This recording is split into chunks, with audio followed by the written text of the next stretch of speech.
एक बहुत ही खूबसूरत राज्य था खनकपुर। राज्य में सब तरफ खुशहाली थी। वहाँ का राजा भैरव सिंह अपनी प्रजा के प्रति बहुत वफादार और प्रेम भाव रखने वाला राजा था। उसी राज्य में एक परिवार रहता था जिसका मुखिया ख्याली चंद था। ख्याली चंद के 2 बेटे थे जिनकी चिंता हमेशा ही ख्याली चंद को सताती रहती थी कि उनके जाने के बाद वो अपना गुजारा कैसे करेंगे। एक दिन ख्याली चंद ने अपने दोनों बेटों की बुद्धि परीक्षण की बात सोची और अपने पास बुलाया। पिताजी, आपने हमें बुलाया? आओ बेटा, जैसा कि तुम दोनों जानते हो, अब मेरी सांसें कभी भी थम सकती हैं। तो आखिरी समय में चैन से मैं मर सकूं, इसलिए सोचा कि आप दोनों मेरे जाने के बाद अपनी बुद्धिमत्ता से जीवन यापन कर पाओगे या नहीं, मैं अपनी आंखों से ये देखना चाहता हूँ। पिताजी, अगर आप बुद्धि परीक्षण या कुछ इससे संबंधित कार्य करने को कहोगे तो मेरा ख्याल तो मन से निकाल दीजिए, क्योंकि मैं तो अपनी पहलवानी में ही खुश हूँ। और दिमाग का प्रयोग ना पिताजी, आप छोटे से जो बन पाए वो करवा लीजिए। और ये बोलकर चमन अपना मुद्गल उठाकर अखाड़े में जाकर व्यायाम करने लगा। बेटा रोशन, चंदन तो पहलवानी कर अपना गुजारा कर लेगा, लेकिन तुम्हारा क्या होगा? पिताजी, आपका रोशन ही तो है जो आपका नाम रोशन करेगा। मैं कोई छोटे मोटे काम नहीं करने वाला, राजा का सलाहकार बनूंगा पिताजी। अरे तुम इतने बड़े बड़े सपने देखना बंद करो भाई, हैं? और कोई काम सीखना शुरू कर दो ताकि कल को कोई तुम्हें लड़की दे सके और तुम अपने परिवार का भरण पोषण कर सको, समझे? पिताजी, बनूंगा तो मैं सलाहकार ही, चाहे कुछ भी हो। अच्छा ठीक है, तो फिर दो अपनी बुद्धि का इम्तिहान, ताकि मुझे तसल्ली हो जाए कि तुम राजा भैरव सिंह के दरबार में सलाहकार बनने के लायक हो। हाँ हाँ पिताजी, जो आप बोलोगे मैं वो करूंगा, कहिए आप। तुम्हें अपनी बुद्धिमत्ता साबित करने के लिए 3 पड़ाव पार करने होंगे, जिसमें सबसे पहले किसी समझदार लड़की से शादी करनी होगी। उसके बाद क्या करना होगा पिताजी? दूसरा पड़ाव पहला पड़ाव पार करने के बाद बताऊंगा, पहले इसे पूरा करो। जैसा आप कहें पिताजी। और घर से बाहर निकल जाता है। अब देखता हूँ बिना काम काज के शादी कैसे रचाता है, सब अकल ठिकाने आ जाएगी। इधर रोशन राज्य के एक जमींदार के खेत में काम कर रही कुछ औरतों को देखकर, अब आपसे एक बात करनी है, बहुत जरूरी। जी बोलिए, क्या बात करनी है? मेरा नाम रोशन है और मैं पास ही में रहता हूँ। आपसे शादी करने का प्रस्ताव रखना चाहता हूँ। शादी का प्रस्ताव? हाँ, आप क्या काम करते हैं श्रीमान? मैं राज दरबार में सलाहकार नियुक्त होने वाला हूँ। क्या? अपनी हालत देखो पहले, कुछ भी बोले जा रहे हो। राज दरबार में सलाहकार? चलो निकलो यहाँ से, हमें काम करने दो। बड़ा आया शादी करने वाला। और सब औरतें हंसने लगती हैं।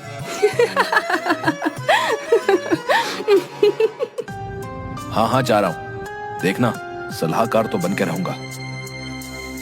गजब की बेइज्जती कर दी, अब क्या करूं? कुछ और सोचना पड़ेगा। हाँ, ये सही रहेगा, घी टेढ़ी उंगली से निकलेगा। रोशन अपने एक दोस्त के पास गया जो उसी राज्य में जोहरी का काम करता था। कैसे हो दोस्त? आओ रोशन, बहुत दिन बाद दिखे आज, बताओ क्या काम पड़ गया आज? अरे काम कुछ नहीं, बस ऐसे ही। भाई बचपन से जानता हूँ तुझे, अब बता दे। अरे मुझे कुछ सोने के सिक्के चाहिए जो तुम्हें शाम तक वापस लौटा दूंगा। अच्छा, शाम तक लौटा भी देगा? ऐसा क्या करेगा भाई? वो बाद में बताऊंगा यार। तेरे लिए भाभी लाने का विचार है। बस कर, बड़ी बड़ी मत हाँक। ये ले, लेकिन शाम तक लौटा देना। रोशन वहां से सिक्के लेकर एक पनघट पर जा पहुंचा और वहां उसने देखा एक सुंदर सी लड़की पानी भर रही थी और रोशन उसके सामने से गुजर गया और एक एक करके सोने के सिक्के गिराता जा रहा था। अरे हाँ, इस बेचारे राहगीर की कमाई तो गिर रही है, मुझे इसे बताना चाहिए। अरे अरे सुनो, आपके सिक्के तो गिरते जा रहे हैं। रोशन उसकी आवाज सुनकर अनसुना कर आगे बढ़ता रहा। लड़की दोबारा चिल्लाई, अरे भाई रुको, अरे सुनो, सिक्के गिर रहे हैं आपके। भाई सुनकर रोशन गुस्से से रुका और बोला, क्या है? कौन हो तुम? भाई मत कहो मुझे, समझी? अजीब इंसान है, एक तो मदद कर रही हूँ, ऊपर से मुझ पर ही चिल्ला रहा है। हाँ? क्या खाक मदद कर रही हो? मेरी सारी मेहनत पर पानी फेर दिया। अच्छा जी, उल्टा चोर और कोतवाल को डांटे। हाँ? और नहीं तो क्या, पूरे 2 साल बाद मुझे पसीना आता है जो गिरते ही सोना बन जाता है। अभी बस मुझे पसीना आना शुरू ही हुआ था कि तुमने मुझे टोक दिया। क्या सच में? ऐसा है तो तब तो तुम बहुत ही अमीर इंसान होगे। हाँ, घर गृहस्थी सब बढ़िया होगा। हाँ? और नहीं तो क्या, अब जाने दो मुझे। कहीं ऐसा मत बोल देना कि मुझसे शादी कर लो। वैसे इतनी भी बुरी नहीं हूँ मैं, आप मुझसे शादी कर अपना घर बसा सकते हैं श्रीमान। नहीं नहीं, ऐसा नहीं हो सकता, मैं जा रहा हूँ। देखो, मैं तुम्हारी अर्धांगिनी बनकर रहूंगी, मुझे अपने साथ ले चलो। रोशन की तो मनचाही बात हो गई और दोनों ने मंदिर में जाकर शादी कर ली।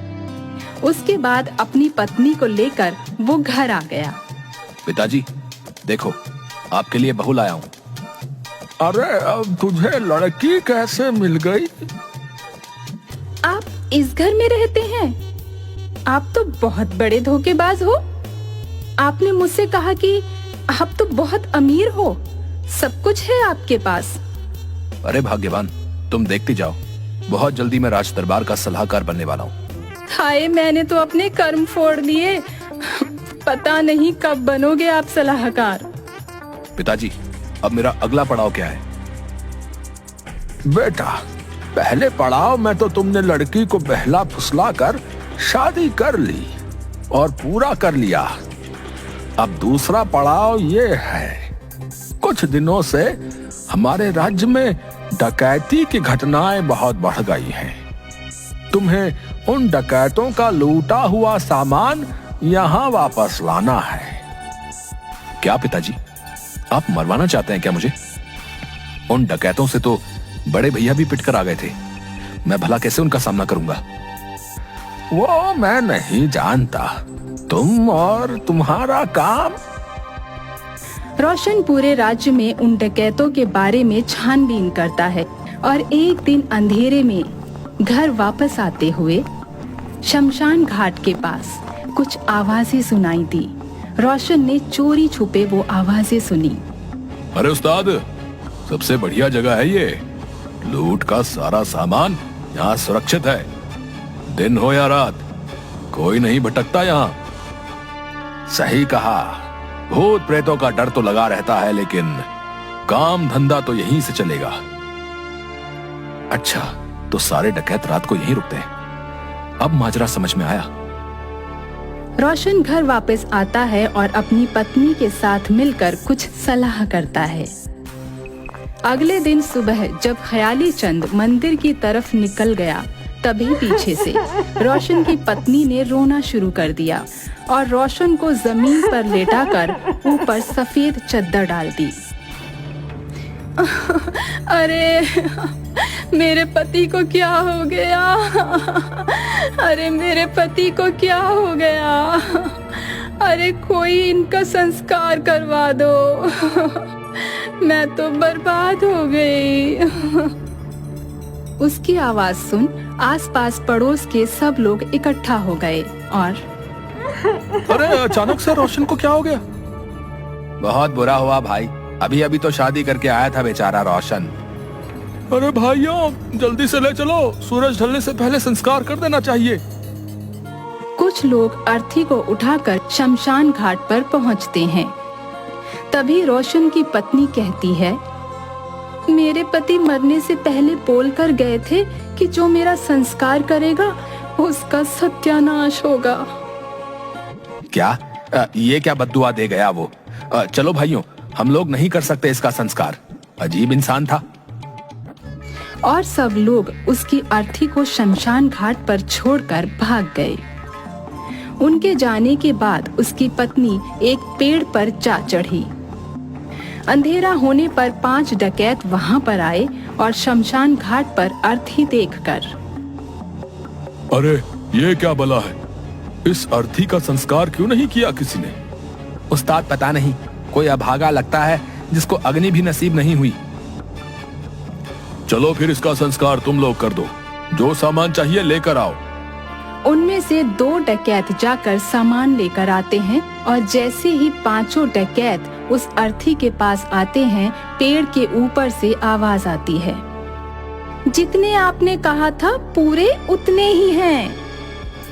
ये सुनकर अर्थी पर लेटा हुआ रोशन बैठ गया। मुंह पर सफेद चद्दर और शमशान में अर्थी सब देखकर डकैतों की हालत पतली हो गई। पूरे 5 होने चाहिए, जितने मैंने कहा था। हाँ हाँ, पूरे उतने ही हैं। ये कोई भूतों की माया है, अपनी जान बचाओ। सब डकैत आनन फानन में सब कुछ छोड़कर वहां से भाग गए। उनके जाने के बाद रोशन अपनी पत्नी से, आ जाओ भाग्यवान, पेड़ से नीचे आ जाओ, काम हो गया है। एक बात तो है, शादी मैंने चतुर और चालाक इंसान से की है। अब इतनी तारीफ भी सही नहीं है। चलो डकैतों का सारा सामान उठाओ और पिताजी के पास चलते हैं, वो चिंतित होंगे। पिताजी, आपका दूसरा पड़ाव भी पार कर लिया, अब अगला पड़ाव क्या है? बेटा, 2 पड़ाव पार कर तुमने साबित कर दिया है कि तुम सच में राज दरबार के सलाहकार बनने के लायक हो। अब तुम्हारा अगला पड़ाव राज दरबार में अपने आप को उचित सलाहकार साबित करना ही है। जाओ बेटा, मेरा आशीर्वाद तुम्हारे साथ है। पिताजी, आपके विश्वास को मैं कायम रखूंगा और जल्दी ही अपना ये पड़ाव भी पार कर लूंगा। उसके बाद रोशन राजमहल की तरफ निकलता है।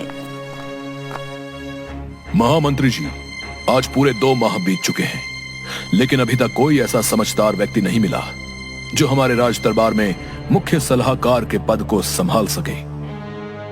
क्षमा महाराज, लेकिन कल एक आखिरी आयोजन है जिसमें महल के प्रांगण में मैंने प्रजा में से सलाहकार पद के उम्मीदवारों का आयोजन किया है, जिसमें हम कुछ बिना जहर के सांपों को वहां छोड़ेंगे। जो कोई निडर और साहसी हुआ तो किसी अच्छे तर्क के साथ हमारे लिए उचित उम्मीदवार होगा महाराज। कल इसका फैसला भी हो जाएगा महामंत्री। सभी उम्मीदवार खुले मैदान में खड़े हैं, जिसमें रोशन भी शामिल है। मैदान के पीछे एक दीवार है जिसे कोई भी आसानी से फांद सकता था। ऊंचे मंच पर महाराज भैरव सिंह और कुछ मंत्रीगण विराजमान हैं। योजना अनुसार मंत्री जी ने भीड़ को देखकर सपेरे को सांप छोड़ने का आदेश दिया। अरे सांप, भागो! बाप रे, बहुत जहरीला सांप है, भागो भैया भागो! सब तरफ अफरा तफरी मच गई। सब लोग दीवार फांद के मैदान से बाहर हो गए। सिर्फ रोशन मैदान में खड़ा रहा और सांप उसके आसपास से निकल रहे थे। क्या नाम है तुम्हारा साहसी पुरुष? मेरा नाम रोशन है। क्या मैं जान सकता हूँ कि तुम्हें मौत से भय क्यों नहीं है? मंत्री जी, मौत से भला कौन नहीं डरता, लेकिन यहां पर बात विश्वास और हौसले की है।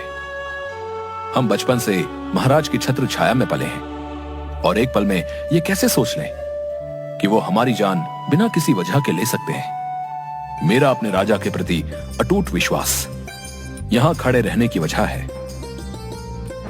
बहुत खूब रोशन, तुम सच में एक निडर और समझदार इंसान हो। तुम सलाहकार पद के लिए हमारे राज्य के सबसे योग्य प्रतियोगी हो। महामंत्री जी, हमारी तलाश खत्म हुई। धन्यवाद महाराज। मेरा बचपन का सपना कि राज दरबार का सलाहकार बनूंगा पूरा हुआ। इसके बाद रोशन के पिता और उसकी पत्नी सब लोग राजमहल में बने सलाहकार के कक्ष में रहने लगे और रोशन अपनी राज्य की सेवा में लग गया। किसी ने सच कहा है कि अगर किसी चाह को तुम सच्चे दिल से मांगो और उस पर कार्य करो तो अवश्य तुम पा सकते हो, जैसा कि रोशन ने अपने सपने को सच कर दिखाया।